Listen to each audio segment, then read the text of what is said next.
Hello friends, नमस्कार। आप सभी का एक बार फिर अशोक सर क्लासेज चैनल पर हार्दिक स्वागत है। आज इस वीडियो में हम संविधान के भाग 4 राज्य के नीति निर्देशक तत्वों का जो उल्लेख इसके पहले किया गया है, उसी क्रम में एक यह ऐसे अनुच्छेदों पर आधारित है जो नीति निर्देशक तत्व जैसा प्रभाव तो रखता है, किंतु वह संविधान के भाग 4 में नहीं है, वह संविधान में अन्य जगह पर है। तो इसलिए इसको हम ध्यान दे रहे हैं। ये डी बसु की किताब में एकदम हूबहू यही दिया हुआ है। ये संविधान के अन्य भागों में दिए गए निर्देश, एक हेडिंग है। भाग 4 में बताया गया कि निर्देशों के अलावा संविधान के दूसरे हिस्सों में, संविधान के दूसरे हिस्सों दूसरे भागों में, यानी कि भाग 4 को छोड़ करके राज्यों को संबोधित अन्य निर्देश दिए गए हैं। एक तो कन्फर्म है कि एक तो संविधान के भाग 4 में निर्देश है, यह स्पष्ट है। 36 से 51 तक है, अनुच्छेद 36 से अनुच्छेद 51 तक है। यहाँ लिखा गया है कि राज्यों को संबोधित अन्य निर्देश। अब यह संविधान के भाग 4 के अतिरिक्त जो निर्देश दिए गए हैं वह संविधान के किसी अन्य हिस्से में है, और ये निर्देश जैसा प्रभाव क्यों रखते हैं। आप संविधान के भाग 4 में दिए हुए निर्देशों को प्रवर्तित कराने के लिए आप न्यायालय में नहीं जा सकते हैं, तो इनका भी प्रभाव जो अन्य अनुच्छेदों में रखा गया, अन्य भागों में रखा गया है, उनका भी प्रभाव ये नीति निर्देशक तत्व जैसा ही है। तो इसलिए कहा गया है कि ये निर्देश भी न्यायालय के निर्णय के अधीन नहीं है। तो कौन कौन से अनुच्छेद हैं, तो यहाँ पर ध्यान दें। अनुच्छेद 350 का, ये देखिए अनुच्छेद 350 का है।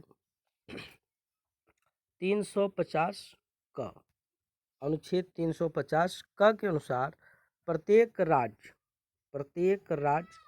और राज्य के भीतर जो लोकल अथॉरिटी है, स्थानीय प्राधिकारी है, जैसे नगर पंचायत हुआ, नगर निगम हुआ, ग्राम पंचायत हुआ, इस तरह की अथॉरिटी, जैसे लोकल अथॉरिटी का यह एक ड्यूटी बनता है, ये कर्तव्य बनता है कि भाषाई अल्पसंख्यक वर्ग, भाषा के आधार पर जो माइनॉरिटी वर्ग है, उनके बालकों को शिक्षा के प्राथमिक स्तर पर, शिक्षा के प्राथमिक स्तर पर, ये ध्यान दें, प्राथमिक स्तर यानी प्राइमरी लेवल पर। और वो कौन सा स्तर होगा, वो शिक्षा का स्तर होगा। कौन से लोग होंगे, तो बताया गया है कि भाषाई अल्पसंख्यक वर्ग के लोग होंगे।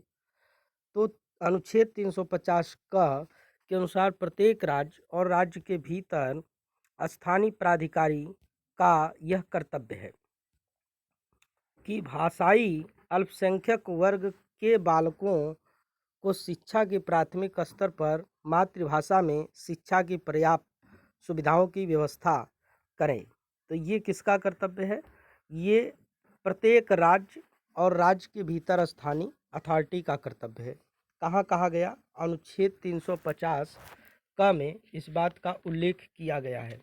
अनुच्छेद 350 क में कहा गया है कि प्रत्येक राज्य और राज्य के भीतर पढ़ने वाले जो स्थानीय प्राधिकारी हैं, उनका यह कर्तव्य बनता है कि वह ऐसे बालकों को शिक्षा के प्राथमिक स्तर पर मातृभाषा में शिक्षा की पर्याप्त सुविधाओं की व्यवस्था करें जो भाषा के आधार पर माइनॉरिटी हैं, यानी कि जो भाषाई अल्पसंख्यक वर्ग के बालक हैं, उनकी व्यवस्था है।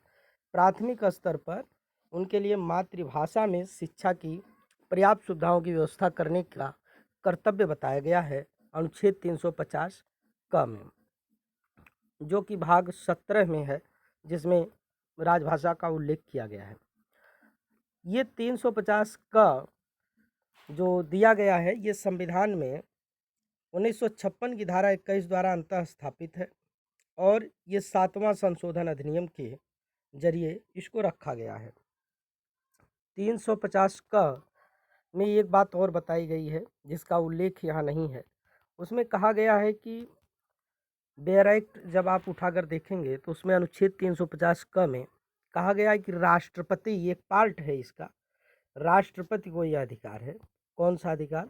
राष्ट्रपति। यह अनुच्छेद 350 का, इसमें आप देखिएगा बेयर एक्ट में कि राष्ट्रपति किसी राज्य को ऐसे निर्देश दे सकेगा जो ऐसी सुविधाओं का उपबंध सुनिश्चित कराने के लिए आवश्यक या उचित समझता है।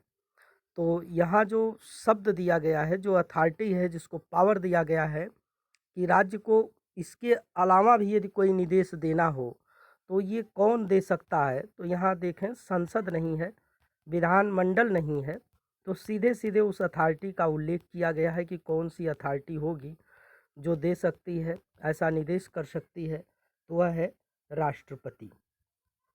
बेयर एक्ट में इस बात को लिखा गया है। अगला कहा गया अनुच्छेद 351, इसमें दो शब्द आप ध्यान दें, एक हिंदी भाषा इसका प्रसार है और उसका विकास होगा। और ये सब क्यों होगा, क्या उद्देश्य है कि हिंदी भाषा का ही प्रसार किया जाए, हिंदी भाषा का ही विकास किया जाए? ये कारण सहित है क्योंकि हिंदी एक ऐसी भाषा है जो भारत की सामाजिक संस्कृति के जितने तत्व हो सकते हैं उन सभी तत्वों को अभिव्यक्ति करने का माध्यम बन सकती है। इसके अंदर इतनी संभावना है, इतनी शक्ति है। और भारत में इतिहास में आप देखेंगे जो राष्ट्रीय आंदोलन हुए तो उस आंदोलन के दौरान हिंदी भाषा की क्या महती भूमिका रही है। तो इसी बात को समझते हुए अनुच्छेद 351 में इस बात का उल्लेख किया गया, राज्य के लिए नहीं है ये कर्तव्य। ध्यान दें, यह कर्तव्य किसके लिए है? संघ के लिए है। संघ का यह कर्तव्य है, भारत सरकार का यह कर्तव्य है। यह अनुच्छेद 351 में कहा गया है। अगला अनुच्छेद 355 है और 355 में किस बात का उल्लेख, 355 नहीं 335 है, अनुच्छेद 335, माफ़ कीजिएगा, ये अनुच्छेद 355 नहीं है, 335 है, जो संविधान के भाग 16 में है। भाग 16 में आप बेयर एक्ट जब उठाएंगे संविधान का तो उसमें संविधान में भाग 16 में एक आर्टिकल आपको मिलेगा और वह आर्टिकल होगा अनुच्छेद 335, जहाँ दो बातों का उल्लेख है, दो शब्दों का उल्लेख है। और वह कौन से शब्द हैं? बेयर एक्ट में जब आप देखेंगे अनुच्छेद 335 में तो वहाँ सेवाओं और पदों का उल्लेख किया गया है। एक शब्द है सेवा और दूसरा शब्द है पदों, यानी कि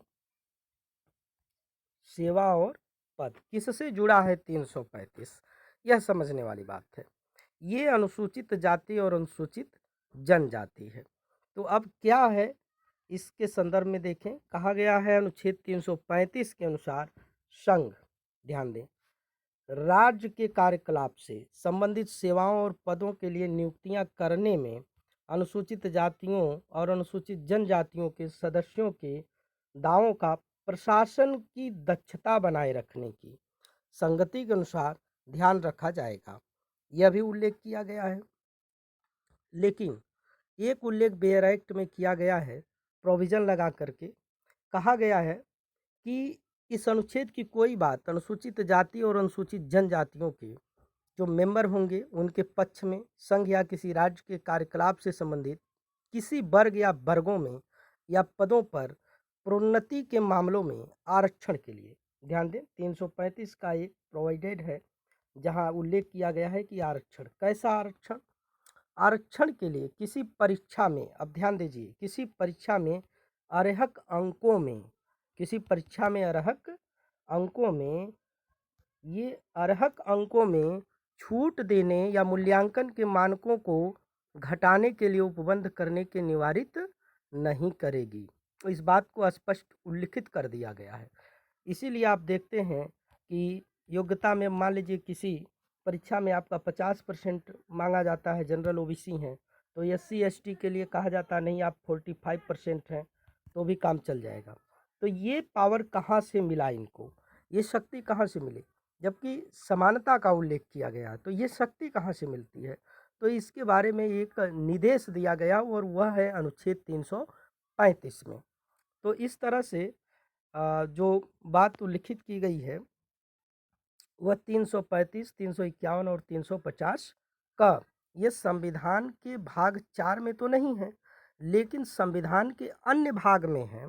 जैसे 335 भाग 16 में है, 350 का 351 भाग 17 में है, लेकिन इनका जो प्रभाव है वह भी राज्य की नीति निर्देशक तत्व जैसा है।